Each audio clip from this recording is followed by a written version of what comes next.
bienvenue à Entrepreneur et Yogi. Merci d'être avec moi aujourd'hui pour la mini-version de ma conférence. Mon nom c'est Claudia Poulain et je suis la cofondatrice de Evive Smoothie. Evive Smoothie, c'est une entreprise agroalimentaire québécoise. On fait des cubes de smoothie surgelés et en fait, ça permet de les faire super rapidement. Donc, on met les cubes dans une bouteille, on rajoute le liquide de notre choix, on laisse fondre et on shake. Donc, c'est ça ici, nos petits cubes de smoothie. Donc, c'est ça. En fait, la compagnie, la mission qu'on a, c'est de rendre accessible la saine alimentation pour augmenter le bien-être des gens. Puis aujourd'hui, eh bien, on est rendu à plus de 2000 épiceries partout au Canada et on a 30 000 clients en ligne. Alors, on a débuté il y a maintenant bientôt 5 ans. Et quand on a commencé, en fait, j'ai laissé de côté la maîtrise que j'étais en train de faire pour commencer une entreprise. Et je dois avouer que les débuts, c'était vraiment un bon défi pour moi.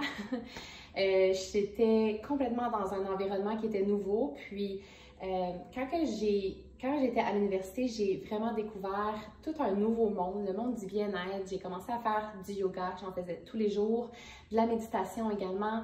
J'ai changé mon alimentation pour manger plant-based, vegan, et ça l'a tellement, tous ces changements-là ont tellement fait une amélioration dans ma vie au niveau de mon bien-être que j'avais envie de partager ça avec les gens. Donc, c'était rendu vraiment une passion pour moi. Et quand j'ai commencé à vivre, j'ai littéralement tout mis ça de côté pour travailler comme plus de 80 heures par semaine. Et c'est ça, c'était vraiment un défi parce que je sortais de ma zone de confort. C'était rendu quasiment le chaos dans ma tête. J'étais dans un nouvel environnement de business, monde des affaires, mais aussi tout le monde alimentaire qui était nouveau puis que je connaissais absolument pas.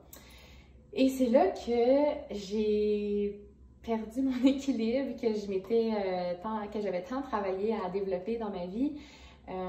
J'ai commencé à faire beaucoup d'angoisse, de l'anxiété. Je pleurais chaque semaine au début parce que pour moi, c'est ça, cet environnement-là, j'arrivais pas à m'adapter. Puis j'avais laissé de côté ma maîtrise pour blender des smoothies dans la cuisine et le garage de chez mes parents, demander à mes amis de m'acheter des sacs pour m'encourager. Et Dominique et moi, mon partenaire, on partait en voiture, on faisait le tour de Sherbrooke pour aller porter des sacs ici et là. Bref, pour moi, c'était vraiment sortir de ma zone de confort. Mais à un moment, je me suis dit, OK, ça fait pas de sens, je peux pas vivre cette aventure-là comme ça. Et vivre, c'est supposé être plaisant, on propage le bien-être avec notre mission. Alors, je suis revenue à mes outils que je m'étais donnés auparavant pour vraiment les inclure dans ma vie. Et j'ai recommencé mon yoga, méditation, bref, je suis même devenue, si on peut dire ça, une superwoman. Dans le fond, je travaillais des heures de fou pendant les semaines, je m'entraînais, je suivais la croissance intense des Vive d'année en année. On a une croissance de 500% par année. Et bref, c'était devenu vraiment intense. Et à un moment, c'était le rythme de Vive, mais pas mon rythme à moi. Et le 23 septembre 2019, j'ai été hospitalisée pendant une semaine. Ils ont finalement découvert que j'avais un virus qui a attaqué mon foie, la mononucléose. Donc, j'ai arrêté de travailler pendant 1 mois. Puis pour moi, c'est un défi parce que j'avais jamais arrêté de travailler aussi longtemps. Et puis, il fallait que, c'est ça, je m'assure que Evive continue bien avec les 25 employés et Dominique qui pouvait mener le bateau pendant que j'étais à la maison. Et avec tout ça, je me suis juste dit, OK, comment je peux rétablir le bien-être dans ma vie et les outils que je me suis donné auparavant pour garder cet équilibre-là de moi entre Claudia la yogi et Claudia l'entrepreneur. Parce que au final, c'est deux aspects qui sont dans ma vie, puis je suis pas prête à renoncer à un ou à l'autre. Les deux, je crois, peuvent vivre en harmonie dans mon quotidien. Et bref, je suis sortie de l'hôpital, puis je suis retournée chez moi, j'ai pris mon tapis de yoga, j'ai pris mon pouf de méditation, j'ai pris mon journal, puis j'ai pris le temps de tout arrêter, puis de me poser la question, pourquoi je me sens comme ça, pourquoi ça m'arrive en ce moment, et bref, de voir un peu la situation de ma vie, puis de me poser des questions.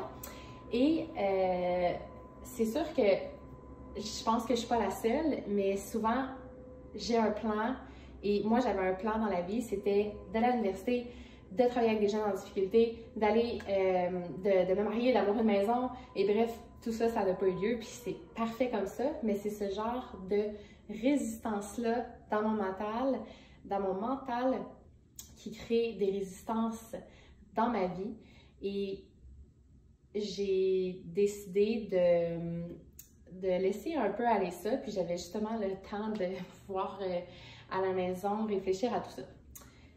Donc, je vais partager, en fait, normalement c'était 3 moyens dans ma vie pour apporter mon équilibre au quotidien. On va y aller avec 2, étant donné le raccourci de la conférence. Le premier, relativiser.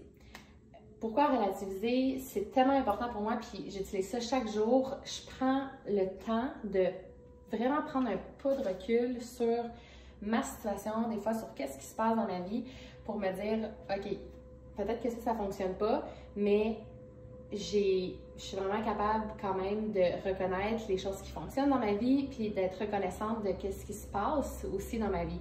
Donc, la reconnaissance, je l'utilise avec les affirmations que j'utilise quotidiennement. Des affirmations, il en existe à l'infini, mais celle qui est super simple et que j'utilise chaque jour, c'est de dire merci, tout simplement. Donc, je me lève le matin, je remercie la vie d'être en vie, tout simplement. Je remercie de pouvoir avoir des jambes puis me lever, commencer ma journée, un nouveau départ. Je suis vraiment juste reconnaissante de qu'est-ce que j'ai.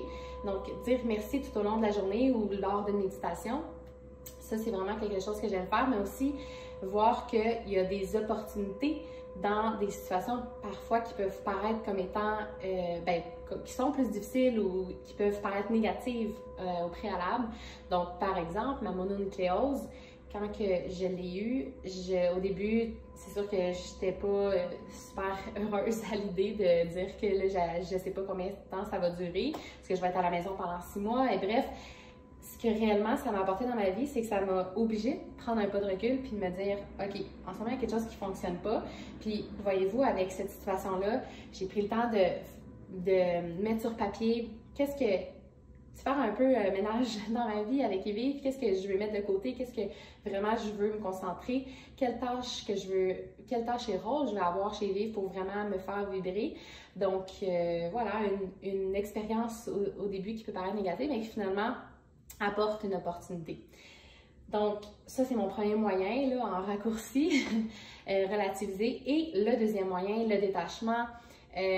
Honnêtement, c'est un moyen que j'adore et que j'utilise beaucoup lors de méditation, un peu n'importe quand dans la journée.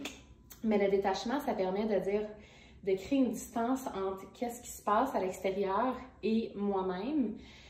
Puis, en fait, c'est important pour moi de dire, OK, s'il y a telle situation qui se produit, je sais pas, moi, je vis une situation difficile au travail avec l'entreprise, mais en fait, je ne suis pas cette situation-là, je ne suis pas cette personne-là qui m'a challengée, par exemple, dans la journée, je ne suis pas cette émotion négative, puis c'est pas en fait, c'est pas de se résigner puis de pas prendre action, c'est vraiment de dire, OK, si je prends action, c'est une action qui est positive et je suis capable d'avoir le contrôle sur ma vie, sur mes pensées. Donc, c'est tout cet aspect-là qui est super intéressant. Puis, c'est ça, peut-être que je pourrais faire la méditation du détachement que j'avais prévue avec vous une autre fois. Honnêtement, c'est très court. Je suis allée seulement en surface, mais si vous voulez continuer la discussion avec moi, vous pouvez me suivre sur Instagram, Claudia Poulain.